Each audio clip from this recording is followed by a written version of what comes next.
పేదరికంలో పుట్టి కష్టాల కడల్లో నెట్టుకొస్తున్న కుటుంబాలు ఎన్నో. కానీ కష్టాల నుంచి బయటపడేందుకు ఆ యువకులు ఎంచుకున్న మార్గం అందరి చేత శభాష్ అనిపించుకుంటోంది. మారుమూల గ్రామాల నుంచి వచ్చి చదువునే నమ్ముకొని ఒకవైపు పోటీ పరీక్షలకు ప్రిపేర్ అవుతూ మరోవైపు పార్ట్ టైం జాబ్ చేస్తూ ఉద్యోగం పొందిన కాదు ఒక్కొక్కళ్ళు మూడేసి ఉద్యోగాలు పొందిన ఇద్దరు యువకుల గురించి ఇప్పుడు తెలుసుకుందాం.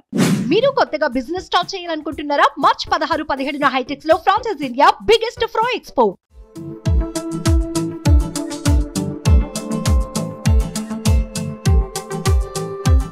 ఆ యువకుడి సంకల్పం ముందు కుటుంబ నేపథ్యం, వెంటాడుతున్న కష్టాలు, వెక్కిరిస్తున్న ఆర్థిక పరిస్థితులు, వేధిస్తున్న నైరాస్యం అన్ని తలవంచాయి. ప్రస్తుతం మార్కెట్లో గవర్నమెంట్ ఉద్యోగాలకున్న కాంపిటీషన్ అంతా ఇంత కాదు. 10 ఏళ్లుగా గడ్డాలు మీసాలు పెంచుకొని సరదాలు సంతోషాలు పక్కన పెట్టి ఋషుల్లాగా తపస్సులు చేస్తున్నారు నిరుద్యోగ యువత. అయితే కారణాలు ఏవైనా నోటిఫికేషన్లు పడినా పరీక్షల వరకు రాకనో ఇప్పటికీ నిరుద్యోగులు ఉద్యోగాల కోసం అలుపెరగని యోధుల్లా పోరాడుతూనే ఉన్నారు.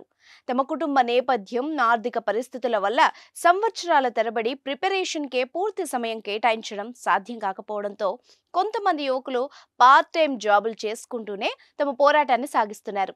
అటు పార్ట్ టైం ఉద్యోగాలు చేసుకుంటూ మిగిలిన సమయంలో ప్రిపేర్ అవుతూ పడిన పరీక్షలన్నింటినీ రాసుకుంటూ తమకంటూ ఓ రోజు వస్తుందని ఎంతో ఆశగా ఎదురు చూస్తున్నారు.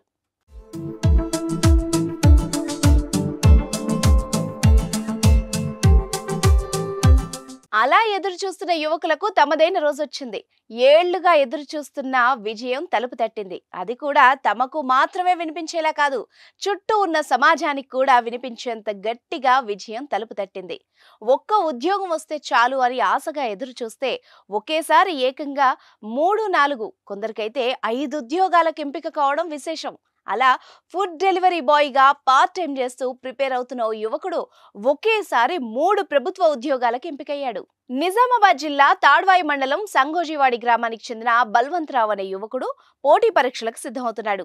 ప్రిపరేషన్ కోసం హైదరాబాద్ వచ్చాడు. అయితే తమ కుటుంబ పరిస్థితుల వల్ల పూర్తిగా ప్రిపరేషన్ కి అంకితం కాకుండా పార్ట్ టైం జాబ్ చేస్తూ తన ఖర్చులకు కావాల్సిన డబ్బును సంపాదించుకోవడంతో పాటు ఇంట్లో వాళ్లకు కూడా సాయంగా నిలుస్తున్నాడు.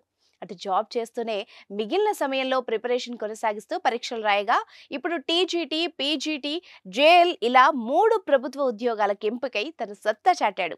ఇక మా వల్ల కాదు, ఎంత చదివినా ఉద్యోగాలు రావట్లేదు, ప్రభుత్వాలు నోటిఫికేషన్లు వేయట్లేదు అంటూ నిరుత్సాహపడే వాళ్ళకి బల్వంతరావు ఓ ఇన్స్పిరేషన్ గా నిలుస్తున్నాడు.